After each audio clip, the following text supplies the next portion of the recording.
Ladies and gentlemen, the President of the United States.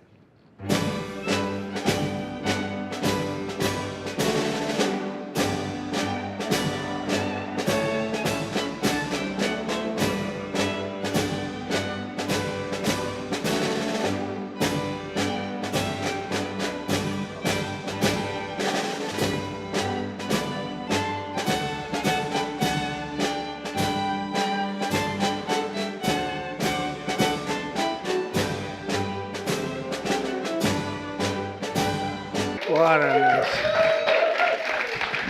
Please sit down. Hi, Scott. So I always said that if I ever became president, I would play that all the time, no matter where I went in the building. But I've never really gotten to do it. I wanted it for breakfast, lunch, and dinner. It's so beautiful. And pardon me for being late. We had a great meeting with NATO, the Secretary General, and we're going to do something a little different for this country. We're going to supply weapons to NATO at a large amount. They're going to deliver the weapons, and they're going to pay for 100% of the weapons. So, a little different. A little different. Hi, John. So we're really, that's a big thing. And we thought we had 4 deals, Howard, right, with Putin. Somehow they end, and we get off the phone. Oh, that was a very nice conversation. And then he sends missiles into buildings someplace. I say, what was that all about?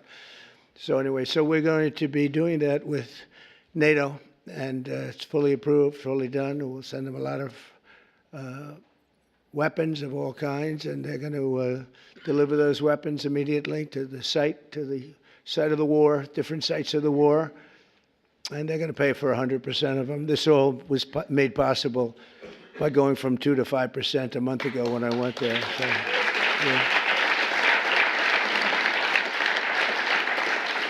And those countries, those European countries, and I said, look, we have an ocean. It's not fair that we did, because under the Biden administration, we paid about 3.5 times more than they did. We were in for $350 billion. Got nothing for it. We were in for $350, and they were in for $100. So, which really meant one thing, because you have great business leaders here. It meant very simply that they were better negotiators than our president was.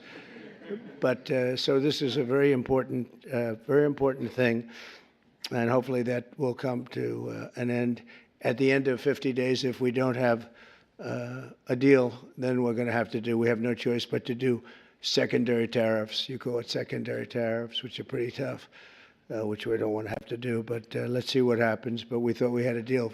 Numerous times, I'd get home, I'd say, First Lady, I had the most wonderful talk with Vladimir. I think we're finished. And then I'll turn on the television, or she'll say to me one time, wow, that's strange, because they just bombed a nursing home. I said, what? So we don't like that. But I want to thank you all for being here, and welcome to the first ever White House Summit of Faith and Business Leaders. You're really some of the greatest business leaders in the country. When I looked at some of the names, I said, whoa, that's big stuff we have here today. In fact, before I was president, I would have been very intimidated, but now I'm president, so I don't have to. But today we celebrate the core values that built this country: and freedom, hard work, risk-taking, and above all, trust in Almighty God. You're very much into God in this room, and that's very nice. You're business leaders who believe strongly. We have some business leaders that don't believe strongly, and somehow you and I don't like them as much. But I want to thank Pastor Paula White. She's been my friend for a long time. And John for convening this incredible group. Her husband's one of the most talented musicians in the world. Stand up, John. Stand up. Okay? I stole a couple of his songs for the rallies, and he never sued me, so I was very happy. But we all come from the same place, right? So it was great, and we appreciate it, John. Thanks as well to Treasury Secretary Scott Bessent, who's doing a fantastic job. He goes on television, and he calms the market.